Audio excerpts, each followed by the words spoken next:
me da vas pozdravim sve u ime Beogradskog festivala Mozaika, predavanjem Kristine Rasinić-Šarić. Počet ćemo prateći program ovog godišnjeg festivala i mnogo mi je drago što ovakva jedna tema koja je nama mozaičarima veoma značajna i prepliče se, vidjet ćete, sa ono što mi radimo u mozaiku, a i u slikanju, upravo otvara prateći program festivala. Hvala. Dobroveče.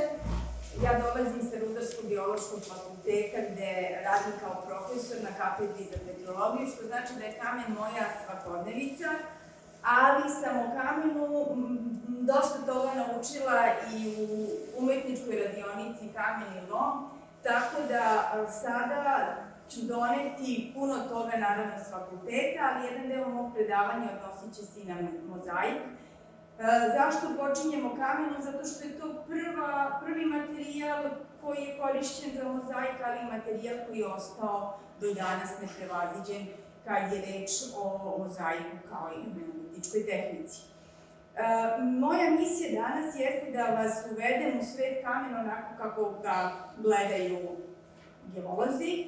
Želela bih da vam pokažem taj diverzitet u carstvu kamena i najveći deo predavanja je posvećen tome. U drugom delu pokazat ću vam jedan eksperiment koji sam uradila sa mozaikom i jedan kraći deo, poslednji, bit će posvećen mozaičarki Paulini Šuster Jovanović. Zbog toga što imam mnogo toga da prikazujem mišljenje, ja ću sad da sednem.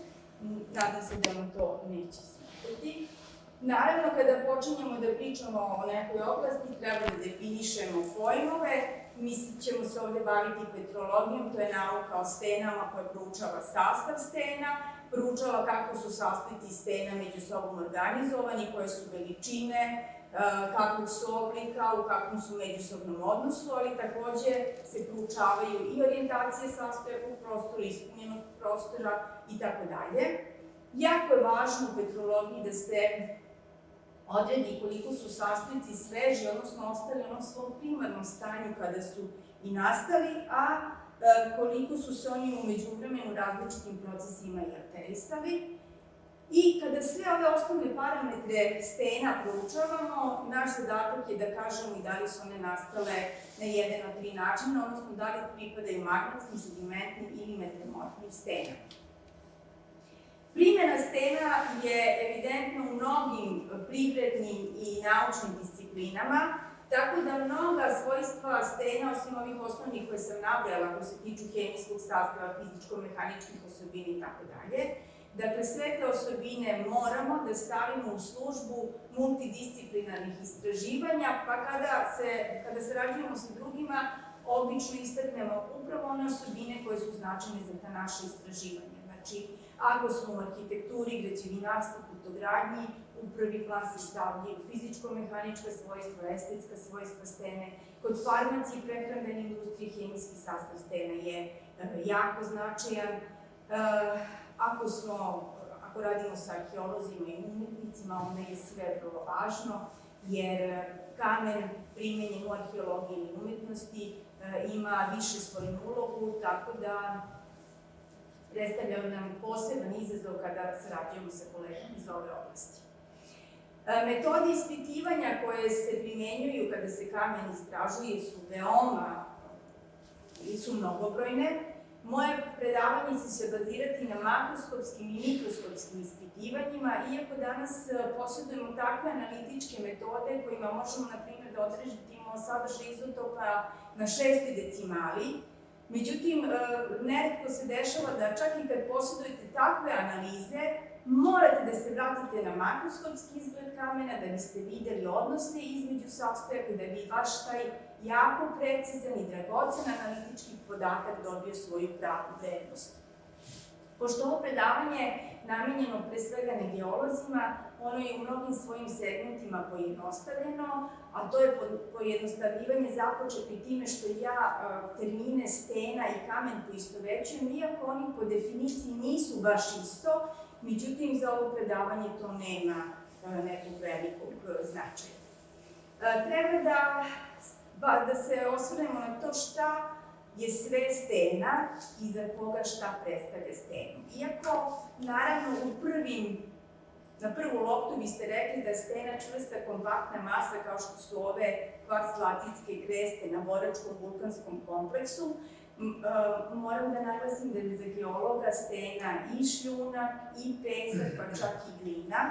To su naši tinejdžeri koji će u nekoj geološkoj budućnosti postati punoletni članovi tog petrološkog carstva, odnosno ovi fragmenti šljunka, čestice peska ili čestice mulja će se vezati, od njih će postati jedna čvrsta stenska masa. Šta još predstavlja stenu? Stenu predstavljaju produkti jednog od vrlo interesantnih tipova metamorfizma. Ovo je metamorfizam koji nastaje udarom munja. Stene koje nastaju ovim procesom zovu se fulguriti. Oni su izrazito cenjeni kod kolekcionara zato što imaju nervaturu munje, znači vrlo su razgranati, šupljikavi su, nastaju tako što udar munje u kratkom vremenu proizvede temperaturi do 2000 stepeni i uspeva da bukvalno sprži recimo peskoviti materijal, zemljište, glinoviti materijal i tako nastaje stena koja ima posebna i specifična svojstva i po pitanju sastava, po pitanju hemizma i tako dalje. Još je jedan produkt nekog neobičnog procesa koji mi smatramo stenom. To su produkti koji nastaju udarom meteorita i generalno imamo dve vrste materijala koji tada nastaju. Jedna je fragmentiran materijal, odnosno vreće. Nije ni čudo tako lupi šakom o sto ili o telefon, već sam slomila ekran. Kad meteorit udari, naravno da će da raskomada stenski materijal da je udario, međutim, temperature koje se i tada razvijaju su izuzetno visoke, tako da u ovom procesu nastaje i tahilit ili pseudovulkansko staklo, materijal koji je nastao potpunim staklanjem i brzim hlađenjem, koji je kompaktan i amorfne strukture. Odakle potiču stene koje proučavamo? Pa sa svakog mogućeg mesta gde možete da uzmete uzorak, a za naše istraživanja su značajna mesta kao što su okeanska dna, pa tako i ima ekspedicije koje su uspele da uzorkuju okeansko dno, čak i u onim najdubljim delovima kao što je Marijana Rov. Drugi deo uzoraka nam potiče iz bušotina. Svaki materijal koji nam je direktno nedostupan, a koji možemo na različite načine da dobijemo, je dragocen. Na poluostrvu Kola nalazi se najdublja bušotina, takozvana Super Deep Borehole, koja ima nepunih 12 km. Doduše, mislim da je Katar relativno skoro nabušio za možda nepunih 100 metara dublju bušotinu da bi oni bili prvi, ali u literaturi je još uvek ova bušotina sa poluostrva Kola tako se smatra najdubljom. I treća grupa uzoraka koju direktno ne donosimo mi, već imamo pomoćnike, to su ksenoliti ili strane stene koje lave iznose na površinu. Naime, magma koja se kreće naviše i koja će izbiti na nekom delu na zemljivoj površini, komada stenski materijal oko sebe, inkorporira ga u sebe i iznosi za nas materijal koji može biti sa najrazličitijih dubina. Naprimer, ovakve stene u istočnoj Srbiji potiču sa dubinom od oko 60 km, a ksenoliti i ksenokristali koji su po sastavu između ostalih dijamanti, iznošeni su sa dubina od oko 150 km. Materijal koji proučavaju petrolozi jeste stenski materijal koji potiče sa Meseca, sa Marsa, a dragocene podatke nam pružaju i izučavanja meteorita, jer meteoriti nam u krajnjem slučaju prikazuju evoluciju naše zemlje i možemo da rekonstruišemo kako je zemlja i kako je bila izgrađena u najranijim fazama. Od čega su sve izgrađene stene? Pa prema definiciji stena je zajednica jednog ili više minerala, ali ta definicija nije baš tako precizna, zbog toga što stenu ne izgrađuju samo minerali. Osim minerala kao što je recimo valijska muskovit ili jako krupan piroksen, stenu mogu da izgrađuju kristaliti. To su kristalni zameljci kristala koji nisu uspeli da narastu, ali kristaliti već pokazuju izotropiju i rengenskom difrakcijom praha utvrđuje se njihova kristalna građa. Amorfna materija takođe izgrađuje stene, to su vulkanska stakla ili koherentna ili ovako visoko ekspandirana porozna stakla ili opal. Videli smo da ksenoliti takođe izgrađuju stene, pukotine, odnosno šupljine, pore različitih dimenzija i materijal koji zapunjuje te šupljine je takođe sastojak stene, a u sedimentnim stenama imamo i fragmente i vezivo, odnosno fosile koji čine osnovu sastava takvih stena. Znači, stene su izgrađene od minerala, mineraloida, kristalita, fosila, fragmenata, stranih tela i tako dalje. Svaki ovaj sastojak nosi jednu genetsku priču o toj steni. I vrlo je značajno da ih prepoznamo i to ne samo onda kada su prisutni u velikoj količini, nekada su nam sastojci kojih ima do 1% steni značajni za velika geološka zaključivanja. Rekla sam da su metode proučavanja mnogobrojne i izdvojit ću dve, to je makroskopsko proučavanje koje svi mi radimo, nesvesno ili svesno, koristeći standardnu geološku literaturu ili ne. Svakako, makroskopska proučavanja u geologiji su prva proučavanja koja radimo na terenu. Ona podrazumevaju da se koristi binokularna lupa ako stoji u kabinetu, sa sobom na terenu uvijek nosite takozvanu geološku lupu, pomaže nam razblažena porovodonična kiselina da odredimo pojedine sastojke i određujemo relativnu tvrdinu minerala. Ovde su neke dragi kolege, neke lepe uspomene sa studentskih terenskih ekskurzija. A onda kad donesemo ovaj uzorak u kabinet, moramo da ga posmatramo i pod mikroskopom. Praktično optička mikroskopija zajedno sa makroskopskim ispitivanjem stene jeste osnova ispitivanja stene. Tek na osnovu mikroskopskih ispitivanja mi ćemo naše uzorke da opredelimo na koje će dalje analize da ide, da li ćemo završiti tu sa istraživanjima ili ne i tako dalje. I na ovome ću se zadržati zato što će moje predavanje da bude dosta bazirano baš na mikrosnimcima. U najkraćim crtama ću vam objasniti šta ćemo mi na tim mikrosnimcima da gledamo. Najpre, da bismo mogli da koristimo optičku mikroskopiju, moramo od naše stene da napravimo takozvani petrografski preparat, Zoki mi je pomogao već ga je prikazao. Znači, pločicu stene smo isekli, zalepili za staklo, fino smo je izbrusili i stanjili da ta stena počne da biva providna. Znači, ona propušta svetlost. Ovo je polarizacioni ili petrografski mikroskop koji se od biološkog mikroskopa razlikuje po jednoj pločici. Ta pločica nam je jako važna zato što ovaj mikroskop ima takvu građu da najpre ima lampu koja daje ovu belu svetlost. Bela svetlost se kroz vazduh širi kao kugla i mi ne bismo mogli ništa da razaznamo od naših minerala u mikroskopu kad bi takva svetlost došla do minerala, zato što imate u svakom pravcu neki zrak. Znači, potrebno nam je da uspostavimo jedan sistem gde ćemo tačno znati šta dolazi do našeg minerala. I to postižemo time što posle lampice dodajemo jednu pločicu koja se zove polarizator. Polarizator može da bude turmalinska pločica i polarizator neće propustiti celu kuglu. Kugla ne može da prođe kroz ovo. Propustit će samo onaj deo svetlosti koji osciluje u pravcu izduženja tog polarizatora, tako da nama samo linearno polarisani zrak dolazi do mikroskopskog stočića gde se nalazi ovaj naš preparat.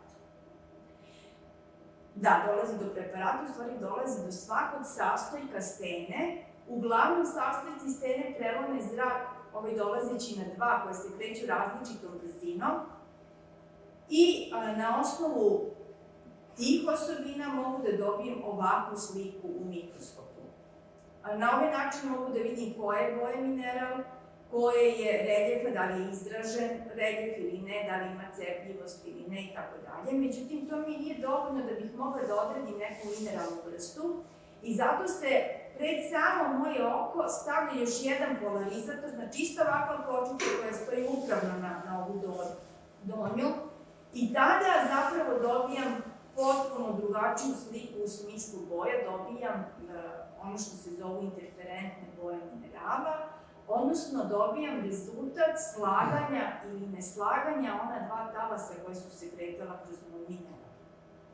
Ovo je, mislim da jednostavnije nije moglo da bude. Ono što bi vi trebalo da upamtite jeste, kad budemo gledali slike, da znate da će se one razlikovati po tome što ću koristiti dva moda.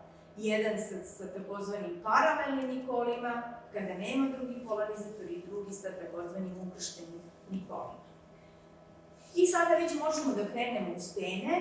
Znamo da se dele na magmatske, sedimentne i metamorfne prema načinu postanka. Magmatske stene nastaju kristalizacijom iz magme, pri čemu moramo da imamo u vidu da u zemljinoj unutrašnjosti ne postoji magma tek tako. Naša unutrašnjost, zemljina unutrašnjost je u čvrstom stanju, osim metalnog jezgra. Pošto je u čvrstom stanju, treba dovesti toplotu u neki region da bi stenska masa u tom regionu mogla da se stopi da da magmu. Tek tada možemo da pričamo o kristalizaciji magme i o magmatskim stenama. Sedimentne stene, one nastaju na površini zemlje, fizičkom i hemijskom degradacijom svega što postoji na površini zemlje. Zapravo te egzogene sile se trude da iznivelišu teren, da sve ono što štrči spuste i da zemlja bude ravna, ne baš ploča, ali što je moguće ravnije. I na kraju imamo metamorfne stene. Metamorfne stene uglavnom nastaju u zemljinoj kori, pod visokim pritiscima i temperaturama. I jasno je da stene, ova tri tipa stena nisu izolovani sistemi, oni se među sobom prožimaju, postoji jedna cirkulacija stenske mase u prirodi, što znači da sve što je na površini će preći u sediment, sve ono što bude potonulo zbog biodinamičkih procesa doći će u uslove viših pritisaka i temperatura pa će se metamorfisati, a metamorfne stene će u jednom trenutku dospeti u region koji je toliko toplo da će početi da se stapaju i da će magmu tako da cirkulacija stena neprestano postoji u prirodi. Sada možemo da krenemo sa čitanjem magmatskih stena. Ako magma kristališe ispod površine zemlje, nastaće dubinske magmatske stene i one su karakteristične zrnaste strukture zbog toga što je kristalizacija lagana. Moramo da imamo u vidu da je proces kristalizacije proces koji ne može da stane. Znači, ona magma koju smo malo preformirali kada je toplota dovedena u neki region gde je stenska masa mogla da se stopi, ta magma neće moći dugo da ostane u tom stanju kakvom jeste, zato što bilo koja pulsacija će dovesti do te neravnoteže u tom termodinamičkom sistemu i kad jednom počne hlađenje magme, započinje kristalizacija i taj proces traje dok god ima magma. Ispod same površine zemlje kristalizacija magme teče lagano, evo ovako formiraju se kristalni zameci koji polako rastu, svaka mineralna vrsta će svoj kristalni zametak da da u neko drugo vreme i na kraju ćemo dobiti stensku masu koja je potpuno izgrađena od kristala. U mikroskopu bi recimo ova stena izgledala ovako. U svakom deliću ove stenske mase, znači gde god je vrh ove strelice, ja sam u nečemu što mogu da okonturim. Čim mogu da okonturim, to je neki mineral. Ne postoji nešto što je morfno, neka masa koju ne mogu da okonturim, a kad dođemo do vulkanskih stena, bit će vam mnogo jasniji ovaj eksperiment. Najpoznatije dubinske stene su granitoidi, odnosno graniti srodne stene. I iako svi granitoidi imaju isti mineralni sastav, kvarc, plagioklas i ortoklas kao tri osnovna sastojka u različitim odnosima, vidi se da je već makroskopski taj diverzitet granitoidni jako velik. Oni se među sobom razlikuju po tome što recimo neki ortoklas siv, a negde je i beo, a negde je crvenkast, razlikuju se u veličini sastojaka ili u organizaciji. Kako oni izgledaju u mikroskopu? U mikroskopu ovi granitoidi ne izgledaju ništa manje raskošno. Naprotiv, oni nam u mikroskopu otkrivaju jedan novi svet, daju nam mnogo više detalja o genezi ovih granitoida. Pa, na primer, jedan granitoid koji sadrži ovako puno muskovita može biti značajan kao nosilac uranske mineralizacije, a u geodinamičkom smislu nam je interesantno zato što znamo da ovakvi granitoidi nastaju stapanjem jako plitke kontinentalne kore. To je u geodinamičkom smislu veoma egzotičan proces, jer sve što je plitko to je jako hladno i zaista mora da se desi nešto fascinantno što će doneti toliko toplotu plitko da bi taj deo mogao da se stapa. S druge strane imamo ovaj granitoid sa čuvenog cera, koji ovde negde skrije jedan mineral cirkon veličine i do 200 mikrona, i se to vidi. Evo, da li se vidi mišu uopšte? Ne. Pa ja se uživala i pokazujem. Za cirkon moram. Evo ga cirkon. Cirkon je mineral, bio malo Može. Ovako. Cirkon je jako sitan mineral, ima ga u stenama granitoidni manje od 1%, ali je cirkon značajan zato što radiometrijskim ispitivanjima, analizama, utvrđujemo starost kristalizacije cirkona, odnosno ove magnetske stene. U krajnjem slučaju, to je mineral čijom smo analizom utvrdili i starost najstarijih stena na Zemlji.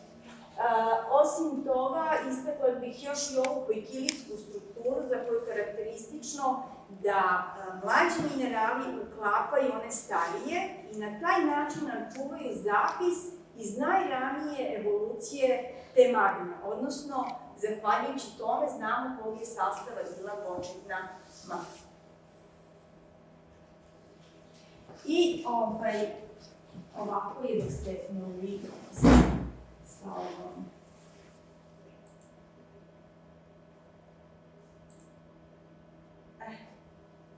I postoji još jedna karakteristična struktura, to je ova poslednja struktura, takozvana pisano-granicka, koja se u literaturi često opisuje kao struktura nalik na samitsko pismo ili kao struktura koja liči na klinasto pismo sa glinenih pločica. Kad vidim ovakvu strukturu u granitoidima ili srodnim stenama, otvorit ću četvore oči, jer te stene mogu da sadrže dragi kamen, mogu da sadrže berit, turmalin i slično. Gabroidi predstavljaju drugu veliku grupu dubinskih stena, znači oni koji nastaju kristalizaciju niske površine. Takođe se vidi jedan veliki diverzitet u njihovom izgledu. Po sastavu se razlikuju od granitoida, ne sadrže kvarc i ortoklas, a za njih su karakteristične recimo pojave izukrštanih minerala koji grade jednu mrežu ili ova pojava plavih labradora koji u ovom slučaju predstavljaju dragi kamen.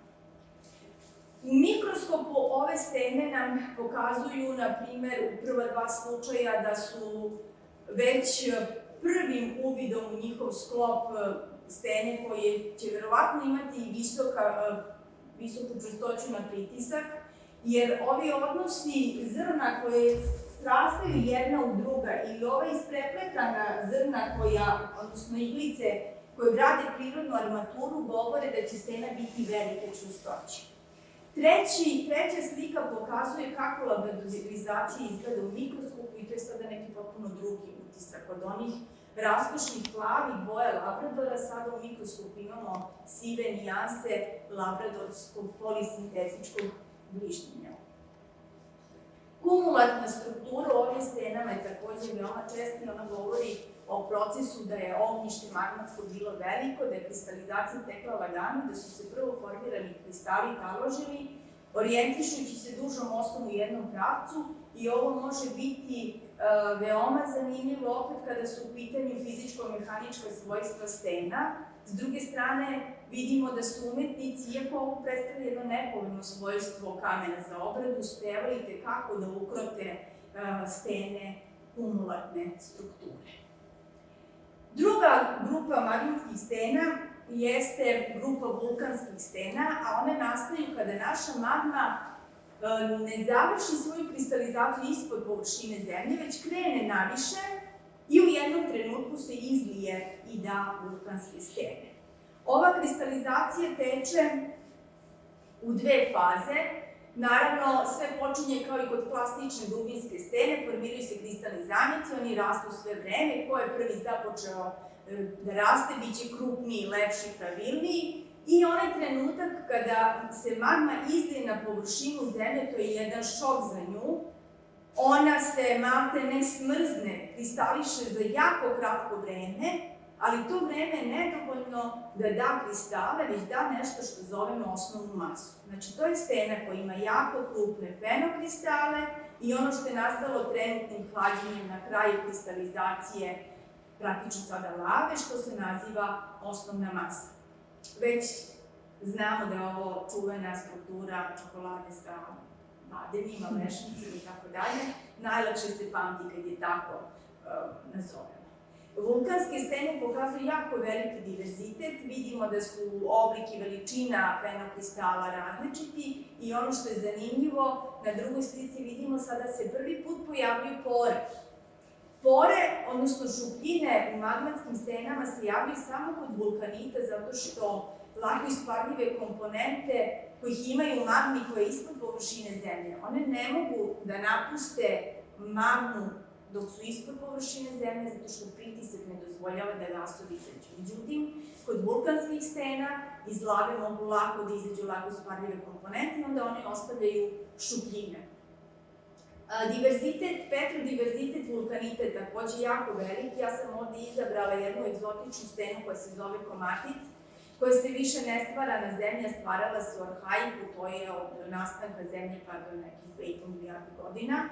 Tada je zemlja bila izuzetno topla i mogla je da stopi do 40% stenske mase, odnosno motača, i da da te komatitske lave, odnosno magme koje će dati ovakve stene. Inače, kada je ova stena pronađena i kada su počeli da ispituju, nazvali su njenu strukturu spinifex struktura po tome što ova struktura, ovo radijalno zraka, srastanje olivina podsjeća na spinifex travu u Australiji.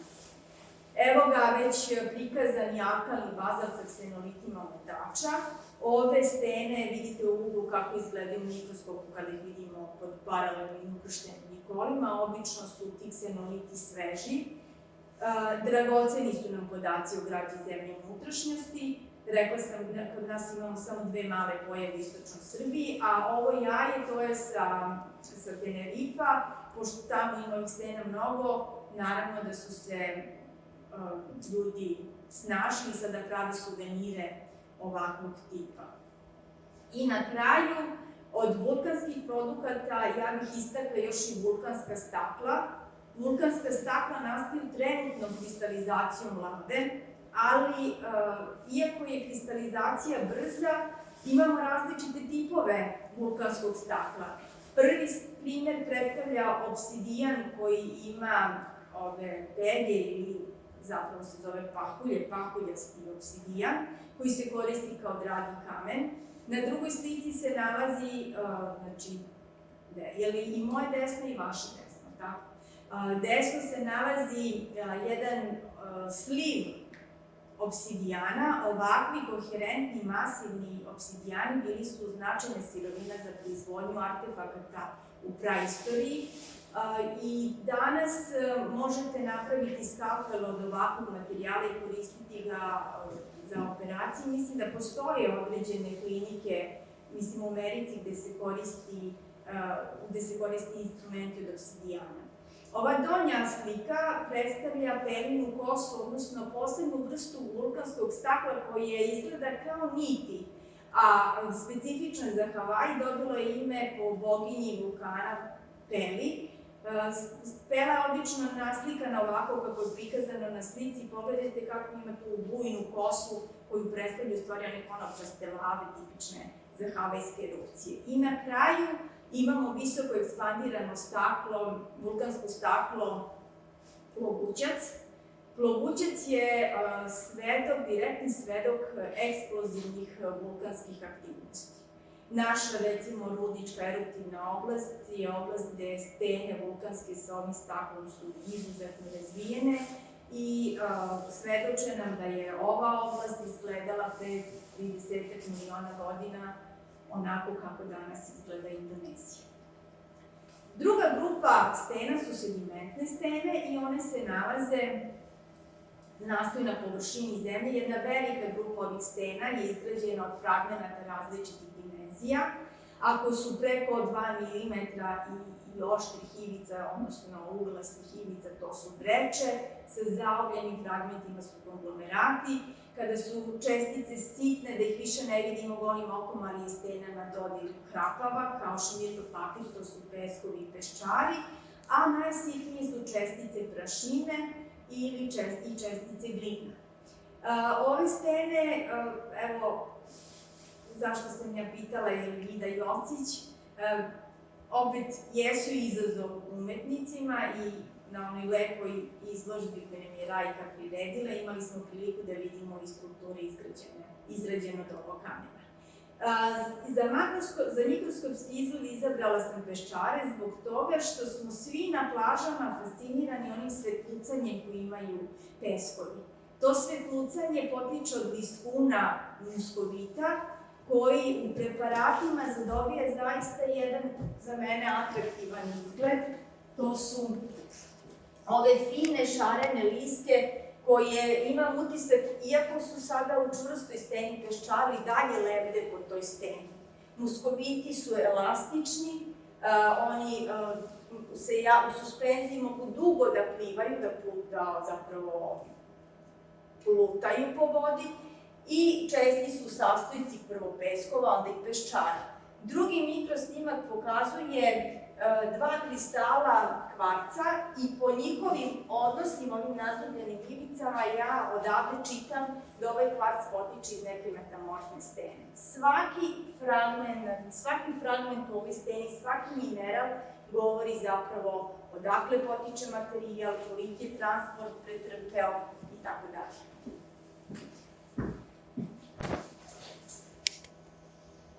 Sedimentne stene obično jedna druga grupa nastaje udruženim hemijskim i organogenim ili biohemijskim delovanjem i tu su sada stene koje se dosta koriste u mozaicima, kao što je recimo mermerni oniks ili različite vrste krečnjaka.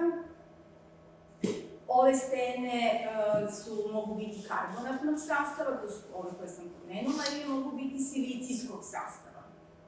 Silicijskog sastava su stene koje spadaju u veliku grupu rožnaca, koje su takođe značajne po tome što su se od njih pravili artefakti u najstarijoj našoj prošlosti.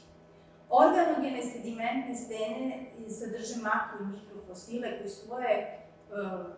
svoje dušture ugrađuju ili karbonatne minerale ili silicijske minerale i ja sam ovde kao primer mikroskopskog ispitivanja prikazala organogene stene karbonatnog sastava.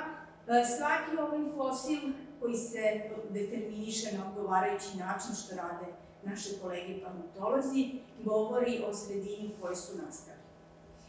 Ja sam izabrala primere fosila koji su nastali u toplim i plitkim morima, a na slici koja je ovde negde između makro i mikrosnimaka vidimo još i olite koji su takođe potvrda da je sredina u kojoj je nastala ova stena bila plitkovodna sredina.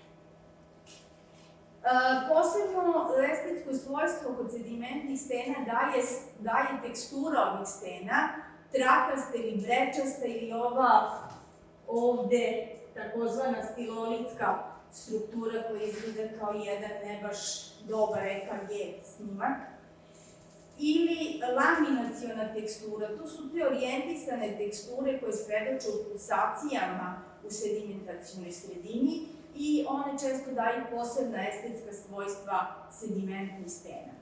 Međutim, kada pričamo o sedimentnim stenama, moram da naglasim da je to carstvo poroznosti kao teksturnog svojstva i evo jednog primera kako se, ako ne ispitujemo adekvatno sedimentne stene, radimo restauraciju nekog spomenika, možemo da taj posao uradimo kako ne treba. Naime, ovo je primer rekonstrukcije stablo kapije, koja je bila originalno izgrađena od krečnjaka sa Tašmajdana ili sa Kalemegdana, a restauracija je izvršena peščarom.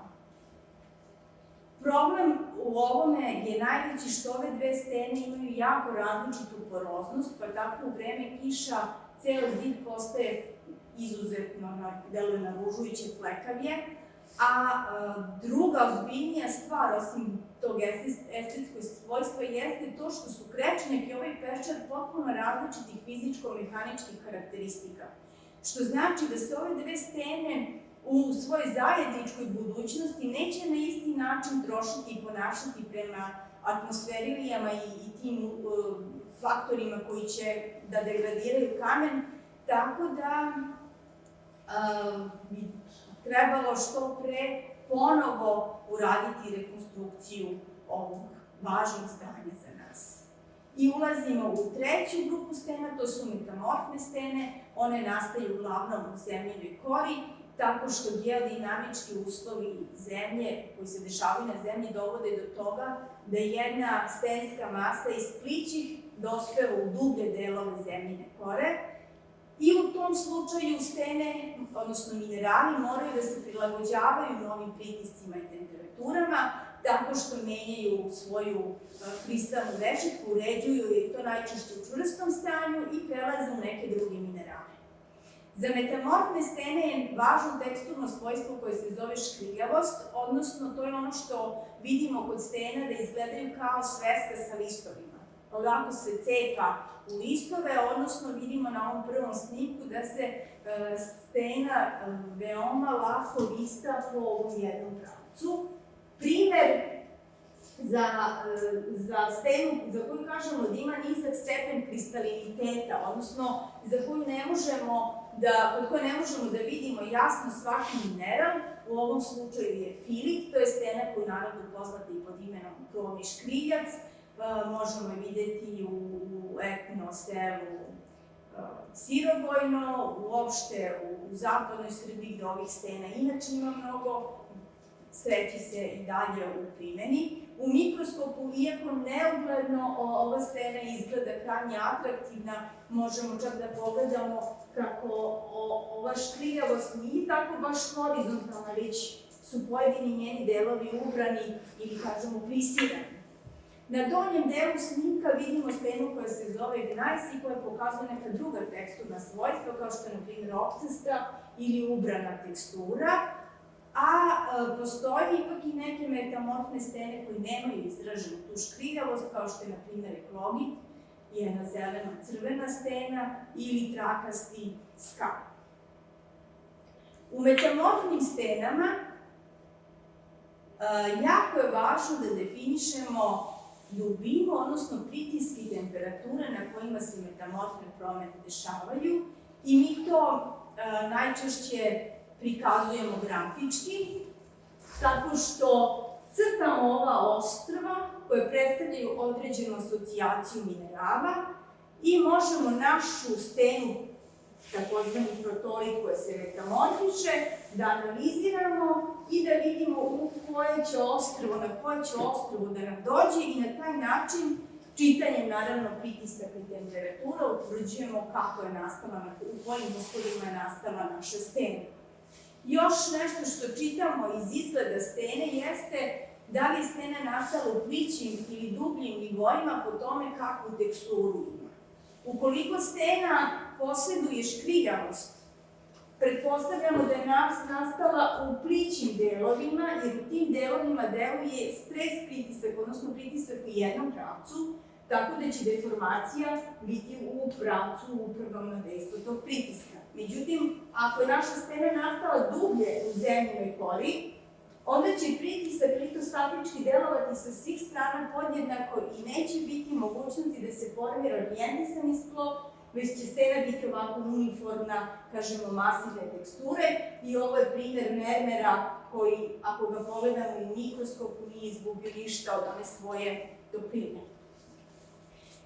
To kako se sa povećanjem dubina, odnosno pritiska i temperature jedna stena metamorfiše u drugu, možemo da ilustrujemo primjerom kada glina, kad potone da ovaj krovni škriljac, a on kad potone da sledeću metamorfnu stenu koja se zove mikašist. Šta zapažamo? Da što je veći stepen metamorfizma, naši sastojci su krupniji i lepši, možemo lakše da ih vidimo makroskopski. Slično se dešava sa peščarom koji će preći u gnajs, a gnajs će onda preći u granulit. I na kraju imamo kontaktni metamorfizam. Ova dva tipa metamorfizma su 2 od 10 do 15 tipova koliko postoje. Kontaktni metamorfizam, kažemo ime, dešava se na kontaktu magme i okolnih stena i zavisi od puno faktora.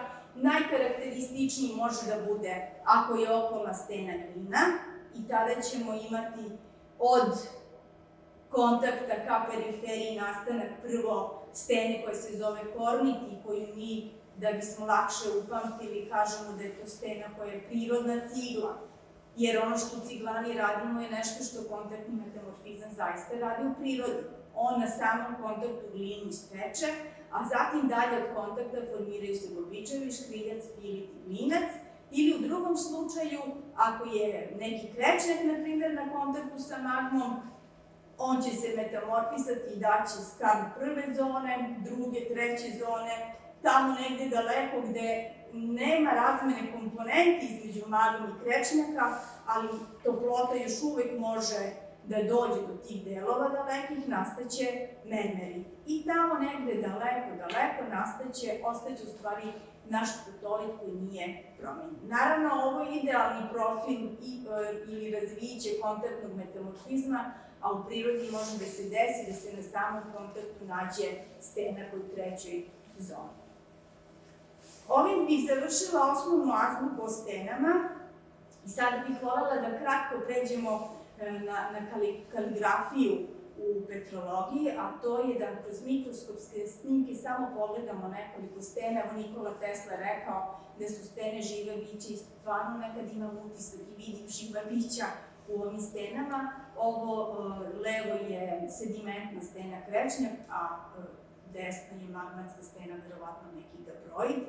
I jedna i druga meni su se prikazale u vidu nekih arlekina. Dve romantične stene, iako imaju isti motiv, nastale su potpuno različito. Stena andezitova levo ima srce koje je nastalo raspadanjem amfibole, jednog minerala koji ima cepljivost u dva pravca i kada se alterisa po ta dva pravca cepljivosti, jednostavno forma koju cepljivost pravi jeste srce, dok je u drugom slučaju srce nastalo kao rezultat istovremene kristalizacije ortoklasa i kvarca, dva minerala koje su se prožala, a onda izradom preparata koji predstavlja u stvari slučajni presek vaše stene, slučajno se dogodilo i ovo srce. Stena andezit je iz bora i to je stena zahvaljujući kojoj imamo i bakar u istočnoj Srbiji, a ovo desno je jurski granit iz okoline Kragujevca. I ovo bi bili primjeri metamorfnih stena, odnosno stena čiji minerali nam govore šta je bio protolit, šta se to metamorfisalo. Naprimjer, ovaj žuti mineral, on može da nastane isključivo metamorfozom glina. Tako da ja kad njega vidim, on se inače zove staurolit, bit ću sigurna da je ova stena nastala ili od glinovitog sedimenta ili od nekog peska koji ima glinovito vezivo. Ili neke gline koja je imala puno čestica kvarca u sebi peska. Druga slika takođe predstavlja stenu koja je nastala metamorfozom glina, ali te gline su bile malo drugačijeg sastava nego ova prva, tako da je izostao nastanak staurolita. Dva primjera koji pokazuju kako izgleda zemljin omotač. Jedno je omotač ispod okeanske kore, a drugo je omotač ispod kontinentalne kore. Ovaj omotač koji je vezan za kontinentalnu ploču daje najčešće serpentinite, to su jako rasprostranjene i važne stene.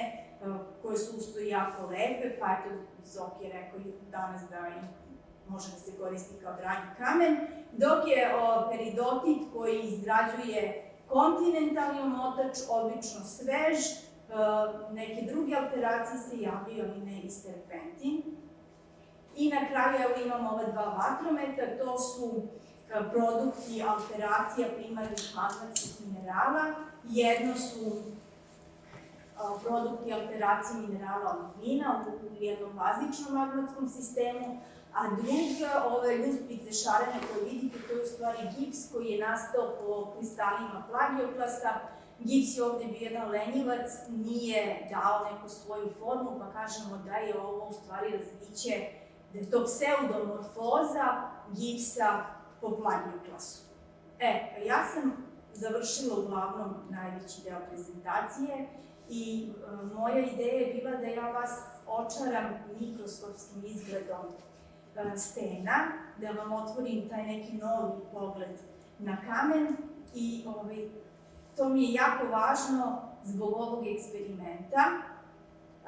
Imaćemo predavanje o Medijani, a ja ću samo da napomenem da vila rimskog imperatora Konstantina Velikog ima podne mozaike koji pokrivaju oko 1000 kvadratnih metara i ja sam imala sreću da te tesere dobijem, da napravim petrogravske preparate od njih, tako da sam imala uvid od čega je sve pravljen ovaj mozaik. Za eksperiment sam izabrala jedan relativno jednostavan motiv koji ima 3 stene. Ovo što je ovako sitkasto, to je u stvari nesrećna štampa ili balans belog doprineo da se ne vidi da su to sve bele površine. Mene je kopkalo kako bi ove mozaike izgledale u mikroskopu. I kad smo već ovo istraživanje uradili i kad smo imali preparate, ja sam onda iscrtala lepo ove tesere, onda sam ih obukla u paralelne ukrštene nikole i evo šta sam dobila. Znači, da je to u mikroskopu, to bi izgledalo ovako. I sad se srušila cela moja priča o tome kako steni izgledaju fenomenalno u mikroskopu. Zato što mislim, i u stvari otvorilo mi oči, sad sam shvatila da zaista ne smemo ni jednu stranu kamena da podcenimo. Dok ga imamo kao komad koji smo donali, mislimo sad će to u mikroskopu da bude ne znam šta, onda se opet vraćamo na ono iskonsko i na ono što zaista ima pravu vrednost. I sad da ne bude da sam se rugala Medijani, ja sam uzela jedan svoj mozaik koji mi je bio interesantan zato što sam iskoristila 14 različitih materijala. Imala sam 2 komada od keramike, ostalo je sve kamen, jedno nije kamen, a možda i dvoje, nisam sigurna, čak i posle preparata, to moram da otvorimo tu diskusiju u školi. Uradila sam preparate od svakog ovog dela, grubo sam iscrtala, sad sam nešto radila što je više kao kolaž nego mozaik. I evo šta sam dobila sa paralelnim i sa ukrštenim nikolima, odnosno to se izgleda ovako. Sad sam se pitala kako bi bilo da ja počnem da biram prvo mikroskopske snimke, pa onda da uzimam taj kamen, šta bih dobila, ali tu sam u ovom trenutku stala. Ovo jeste jedno veliko polje, barem za igru, ali mislim da sad neko vreme neću da eksperimentišem, pošto imam 3 beše mozaika koje nisam završila, moram da se vratim na to. I poslednji deo je jedno kratko sećanje na moju nastavnicu likovnog vaspitanja, Paulinu Šuster-Jovanović, za koju se ispostavilo, kako je Olivera Gavrić-Pavić napisala, da je to žena koja je prva slagala mozaiku u posleratnoj Srbiji. Ja sam tek skoro saznala da je moja nastavnica u stvari 40 godina na kolenima radila mozaike Srbinovićeve, od stvaranja Nove Jugoslavije do mozaika u Vili Cepter. Ona je bila udata za Đorđe Jovanovića, koji je postdiplomske studije zidnog slikarstva završio u klasi profesora Mila Milunovića i oboje su radili u ekipi uglavnom Mladena Srbinovića. Ova 2 mozaika, prvi koji je u Palati Srbije i drugi koji je u Mozarevićem mozaiku domu omladine, su oni slagali. Zašto sam ja izabrala da par reči kažem o nastavnici Paulini? Zato što mislim da je to možda važno za umetnike koji žele da znaju nešto o svojim starijim kolegama i zato što ja nju nisam zaboravila, iako je nikad više posle te osnovne škole nisam videla. Nastavnica Paulina je imala jako veliki uticaj na nas, ali jedan potpuno nenametljiv uticaj na nas, kroz ono kako ona sa nama održavala tu nastavu iz likovnog. Kod nje je bila disciplina, nešto što je jako važno. Disciplina je podrazumevala da ne može da se dolazi bez materijala, da ne može da se izostaje sve časove i da ne mogu radovi da se ne donose, ali zato nam je sve ostalo bilo otvoreno, jer smo s njom prošli, mislim, kroz sve tehnike koje su tada bile poznate, uključujući i mozaik, kolaž, pri čemu nismo smeli da koristimo za mozaik i kolaž kupljeni kolaž papir, pa su stradali bazari nade, ilustrovane politike, sve osim politikinog zabavnika. Donosili smo sapune da pravimo skulpture. Uvek smo imali u kabinetu i cveće, i kesten, i kukuruz, tako lepe asemblaže za mrtvu prirodu. Jako je važno da smo mogli na sekcijama likovnog da dolazimo svi. Znači, nije bilo zatvorenih vrata za one koji nisu baš bili talenti. Kao što, recimo, se na biologiji mogli biti samo ako si hiperodličan đak. Ono što mi se sviđalo kod nastavnice Pauline je upravo to što nam nije davala gotove materijale da koristimo. Od tog kolaž papira pa do toga da nismo smeli da iscedimo temperu i da takvu koristimo, a da ne pomišamo boje sa još nekom.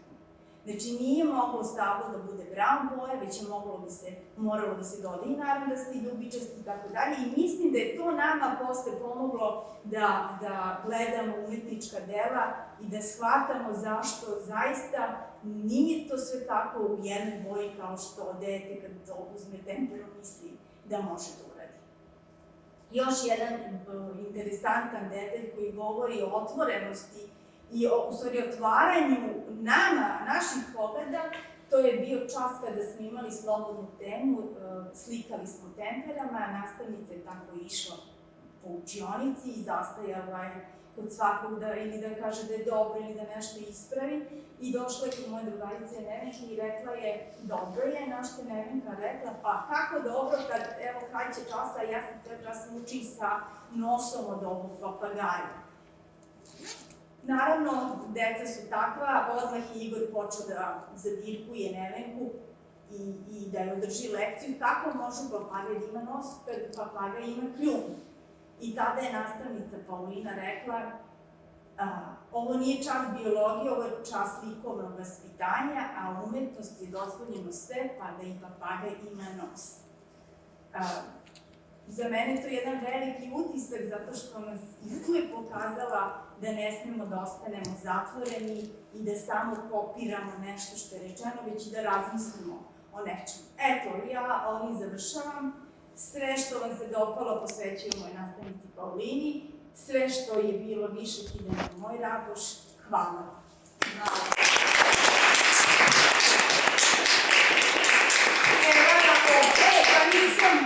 Nisam vas pozdravila, ovo su maskoti iz naše kancelarije. Persefoni je šarmantna Grkinja iz jednog ležišta Hromita u Grčkoj, a lepi je sa lepenskog vira, njemu su okice od rožnaca, on je od krešnjaka i ima ove stilolite koji mu daju taj stidljivi osmeh. Oni su pravili prezentaciju, sve ostalo s nama u kancelariju.